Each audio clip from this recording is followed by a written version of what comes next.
All right, so for today's mini warm-up, what we're going to do is start with one of your B pencils. So it can be your number 2 HB, it could be a 1B, a 2B, a 3B, 4B, 5B, whatever B pencil you'd like to start with. And what we're going to do is practice a little bit of shading and a little bit of mark making. First thing we're going to do is we're going to start by practicing using our pencil graphite more on the side, okay, rather than just the tip. Okay, so you'll notice I'm holding my pencil back a little bit further just so that I can get that full angle of graphite rather than just using my pencil right on its tip. When you use your pencil on the tip, it actually creates more scratchy marks, more individual marks.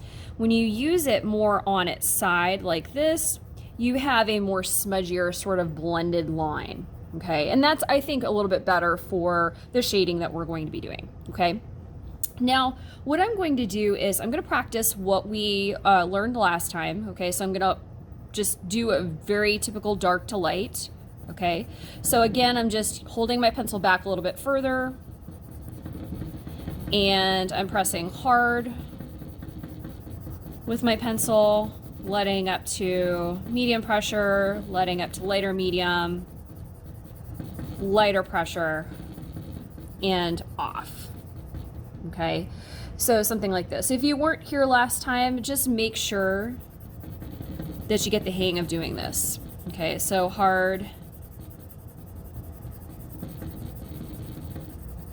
medium, lighter, medium, light, off. Okay, so something that looks like that. Now, I mentioned that we were going to do another type of mark making. Oh, you know what? Let me stop real quick. You can set this graphite powder with your blending stump if you would like. Just make sure you do it lightest to darkest to preserve that light.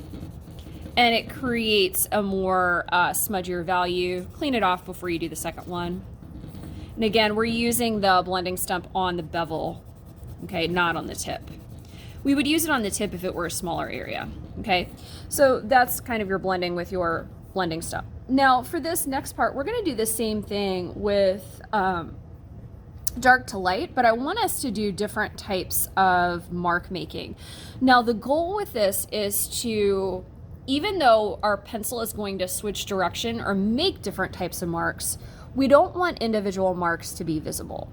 Okay, so just to give you an idea, I am going to use my pencil on its tip.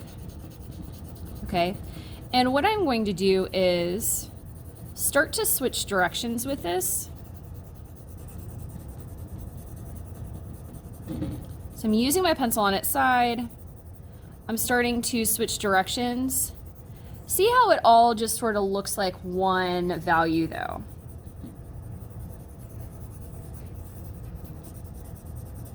So I'm kind of going one way, I'm going the other way.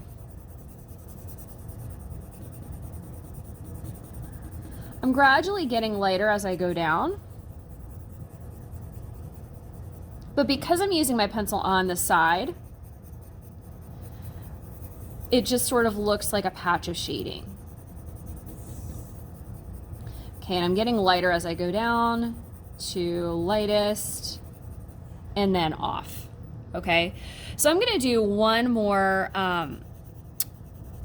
round of that right on top. Okay, so again, I'm using my pencil kind of on its side, switching directions, kind of like creating an X fashion here. And remember, the goal is not to see individual marks, but just to change direction and gradually go from dark to light.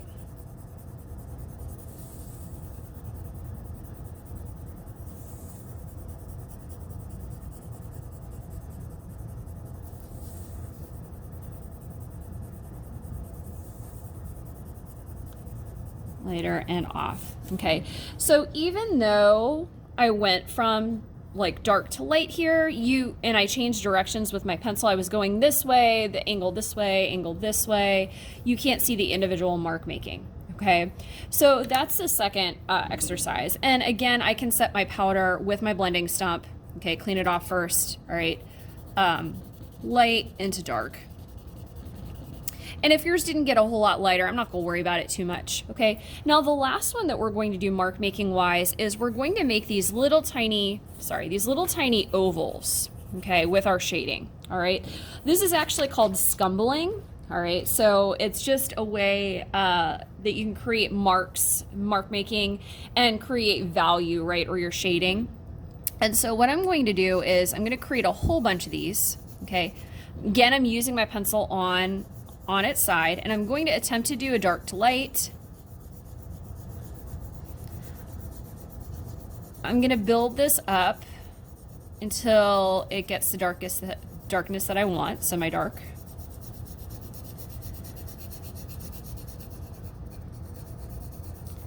And remember, the goal is not to see your marks. Okay, and as I go down, so you can kind of see my marks here, but I'm gradually getting lighter.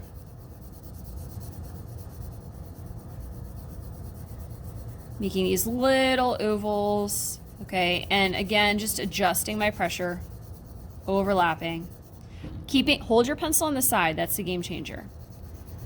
All right, and then as I go down, gradually getting lighter, I can go back up and get darker, build them up.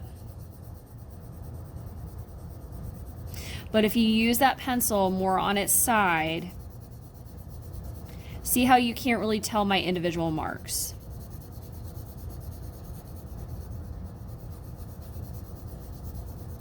Okay. And then now I have something where I used my ovals for this. Okay, so this was kind of the oval. This I was doing lines that kind of look like this, almost like a hatching type line, back and forth, although you can't tell. And this was just sort of my zigzag back and forth. Okay, so those are 3 different types of mark making. You may use some of them within the drawing that we're going to do today, or the drawing we're going to start to do today. Okay, and so just kind of keep that as something that you can use while the sphere video is rolling. The artist changes directions a lot with the mark making, okay? But individual marks like these are not visible, okay? So we're just practicing adding that value to your drawing to create it so that it looks 3-dimensional.